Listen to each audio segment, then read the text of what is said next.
Olá, meus alunos queridos, tudo bem com vocês? Vamos fazer aqui uma videoaula discutindo um pouco Immanuel Kant, tá bom? Considerado pela maioria dos estudiosos, dos filósofos, também dos historiadores, o maior pensador do iluminismo do século XVIII, tá bom? Filósofo alemão, tá bom? Nascido em 1724 e faleceu em 1804, 80 anos, uma vida bastante longa, né? E aí, já coloquei para provocar vocês uma frase de efeito. Claro que a gente não deve tomar um pensador por suas frases de efeito, mas elas servem para a gente poder fazer uma provocação com vocês. E o Kant vai dizer o seguinte: tudo o que não puder contar como fez, não faça. Repetindo, tudo o que não puder contar como fez, não faça. Kant é conhecido como filósofo da moral. A gente vai tentar entender aqui um pouco da moral kantiana, tá bom? Aquilo que você teria vergonha de falar com uma outra pessoa que você fez, então, amigo, não faça. Isso aqui não é moral kantiana, tá bom? Bem, vamos lá. Nosso autor, ele vai falar um pouco, né, sobre a questão da liberdade. Assim como Montesquieu, Kant vai dizer que liberdade não é fazer aquilo que a gente quer fazer. Se todo mundo faz aquilo que quer fazer, a gente vai ver uma sociedade em que não podemos viver. Simplesmente assim. Porque não é possível que façamos tudo o que nós queiramos. Até porque a nossa liberdade acaba, ela se limita quando começa a de outrem. Então não podemos fazer tudo o que nós quisermos fazer, tá bom? Para o Montesquieu, liberdade é fazer aquilo que a lei permite. Kant vai dizer, liberdade é fazer aquilo que eu devo. Vou poder escolher, mas até onde a minha cultura me oferecer como possibilidade de escolha. Porém, a minha ação deve ser uma ação moral, fundamentada no dever, que nós veremos aqui, tá bom? Então, para o Kant, a liberdade implica responsabilidade e o entendimento da importância do seu ato. Então, vamos pensar aqui, né? O momento em que nós vivemos em uma pandemia, porque atinge todo o planeta, todo, né? Uma pandemia do coronavírus. Se você sabe que você está infectado, mas você está assintomático, eu sou livre, então eu vou para a rua. Não, não, não, não, não. Se você é kantiano, se você é um cidadão, né? É sério, você não vai. Porque você sabe que você pode, deve, vai contaminar alguém. Então, você não é livre para sair por aí distribuindo mazelas entre outras pessoas, correto? Pensar que liberdade é fazer o que se quer, indistintamente, é um equívoco, tá bom? Unívoco é aquilo que leva para uma direção, uma linha de pensamento, um caminho só. Equívoco é aquilo que confunde. Teologicamente, você sabe que eu estudo para ser diácono permanente na Igreja Católica, né? E teologicamente, equívoco é aquilo que confunde. O diabo, diaboledia, é aquilo que o diabo confunde. Ele te dá vários caminhos. Ele te confunde. Nós não podemos caminhar na confusão. Nós temos que saber o que fazer, o que nós estamos fazendo. Tá bom? Então, kantianamente, o meu discurso deve ser o quê? Unívoco. Pois agir sem embasamento racional ou moral é libertinagem, tá bom? Então, eu devo agir com a razão, tá bom? Kant é um filósofo bastante racionalista. É indiscutível, do ponto de vista filosófico, se o homem teria realmente a liberdade em um sentido absoluto. Tá? E o Kant questiona isso. Por exemplo, quem dentre nós, por exemplo, gosta de futebol? Você não escolheu o time de futebol pelo qual você torce por sua absoluta liberdade. Pensemos isso kantianamente. Você escolheu um clube de futebol, se é que você gosta de futebol, você podia gostar de automobilismo, de tênis, de basquete, etc. Mas no Brasil nós vivemos quase uma monocultura do futebol, que também não é legal, né? Mas já que eu peguei esse exemplo, vamos seguir com esse exemplo aqui. O time que você escolheu influenciado também pelo meio que você vive. A sociedade na qual você vive te ofereceu este ou aquele clube. Você, por exemplo, não torceria, muito certamente, para um time da Bolívia, chamado Blooming, que eu já ouvi falar. Eu tenho uma blusa do Blooming, inclusive, comprei quando fui para a Bolívia.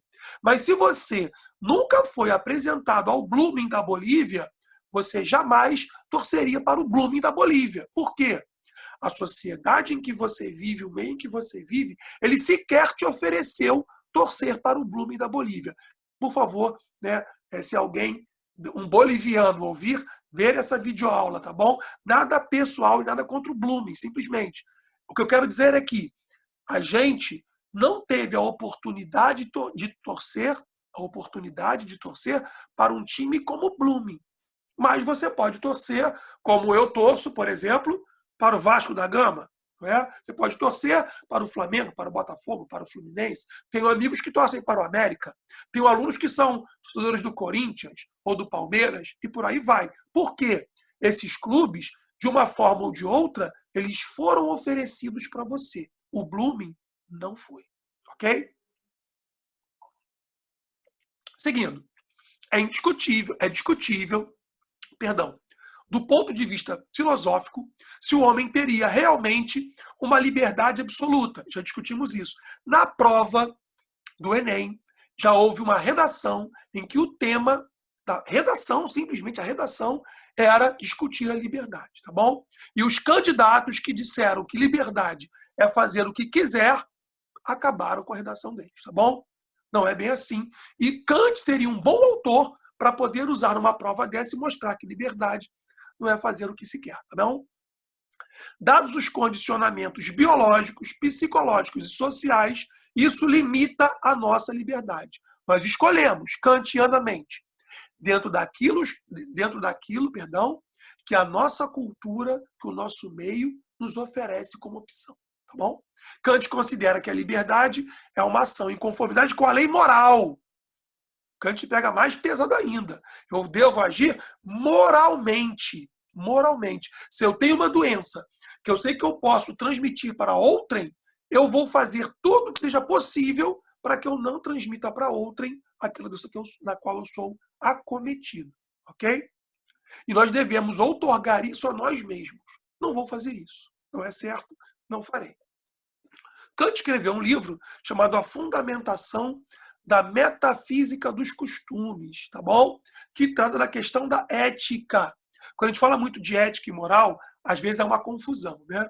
A moral, via de regra, diz respeito àquilo que a sociedade, de certo modo, impõe para a gente. Olha, não é moral fazer isso. A nossa sociedade é imoral e também é ilegal pela lei alguém casar com duas mulheres, tá bom? A bigamia é crime, mas a moral também critica isso. A ética, ela vai um pouco mais longe. A ética é a maneira como nós interpretamos a lei moral, tá bom? Como nós pegamos a lei moral e a lemos, e a interpretamos. Na passagem do Evangelho de São João, por exemplo, no capítulo 8, versículo de 1 a 11, não precisa decorar a Bíblia, não se preocupem com isso. Mas nessa passagem nós temos a passagem do relato, né, de São João, de Maria Madalena, a prostituta, que é pega em adultério. A lei moral daquela sociedade mandava o quê? A lei de Moisés, apedrejar a prostituta. Jesus faz uma interpretação da lei moral. No texto faz isso, né? Se vocês quiserem, peguem o texto e leiam, né? Ele abaixa no chão e começa a escrever na areia. Provavelmente, muito certamente, os pecados daqueles que queriam apedrejar a mulher. E depois ele levanta e pergunta, né? Certamente ele escreveu no chão os pecados daqueles homens que queriam apedrejá-la. Depois, quando ele levanta, ele fala: aquele que não tiver pecado, que atire a primeira pedra. O resto da história, todos vocês sabem. Eles vão saindo um a um. Jesus aí levanta, olha para ela, Madalena e pergunta: os homens te condenaram? Ela vai dizer: não, senhor, ninguém me condenou. Ele fala para ela: muito bom, então vá e não peques mais. Isso é uma postura ética. Uma postura ética. Por quê? Ele interpretou a lei moral. Se ele aplica simplesmente a lei moral, que apedreja a mulher. A interpretação de Jesus Cristo ali é uma interpretação da moral. E ele vai fazer o quê? Ele vai chegar à ética, tá bom? Então a ética, ela é mais completa do que a moral, pensando por aqui, tá bom? E o Kant, a gente vai pensar o Kant como filósofo da moral. Mas quando a gente fala de moral kantiana, vocês podem ler, nesse caso, a ética, ok? Kant formula sua obra, a fundamentação da metafísica dos costumes, tá? A crítica da razão pura, tá bom? Isso aqui eu só fui ler na universidade, com a professora, tá? Lendo com a gente, parágrafo por parágrafo. É uma obra complexa, mas o Kant é um pensador atemporal, tá bom? Ele tem uma linguagem difícil, né, complexa, digamos assim, é um alemão, e ele não gosta muito de dar exemplos. Vou tentar trazer para a nossa aula alguns exemplos, mas o Kant não é um pensador de dar muitos exemplos. Isso aqui é uma obra um pouco mais simplesinha, tá? É a crítica da razão prática, também do Kant, tá bom? Kant viveu 80 anos no mesmo lugar, em Königsberg, na Alemanha, e não saía de lá. E o que ele se propôs a discutir, discutiu com autoridade. Ele tem tratado discussões sobre a arte e ele é muito bom naquilo que se propôs a fazer, tá bom? Porque ele era um homem de cultura universal. O pai do Kant era um homem que cortava couro, né? Era um curtidor de couros, fazia materiais para a cavalaria, né? Etc. A mãe de Kant era uma pessoa super, super simples. Mas a mãe de Kant sempre andava com o filho, né? A simplicidade dos alemães, né? Diga-se de passagem. Andava com o filho e mostrava para Kant, por exemplo, as flores, as plantas, e ia dizendo o nome de cada uma. À noite, ela olhava o céu e dizia para Kant, explicava para Kant o nome das estrelas, das constelações. Então, olha a formação que ele teve, essa simplicidade, essa sabedoria dos próprios pais dele, a formação que ele vai ter, tá bom? Bem, então, Kant é um filósofo iluminista, já vimos isso, e ele vai discutir se é possível chegarmos a critérios universais. Então, digamos que o Kant é um filósofo muito preocupado com essa razão. Tá? Eu quero chegar a verdades categóricas, universais. Tais quais os critérios científicos para Kant, isso cai muito em concurso, guardem isso, para Kant, alguma coisa que eu posso provar cientificamente, olha o coronavírus aqui, alguma coisa que eu posso provar cientificamente, ela tem mais respaldo, deve ser mais respeitada. Tá? Isso também tem a ver com a influência platônica sobre Kant. Tá? Então, no momento como a pandemia, é preferível ouvir os médicos sobre essas questões da saúde do que ouvir alguém que não domina o assunto, que não é especialista no assunto. Tá bom? Sigamos. Para direcionar as relações humanas, Kant entende os limites de propor uma moral universal, mas ainda assim vai tentar fazer isso, tá bom?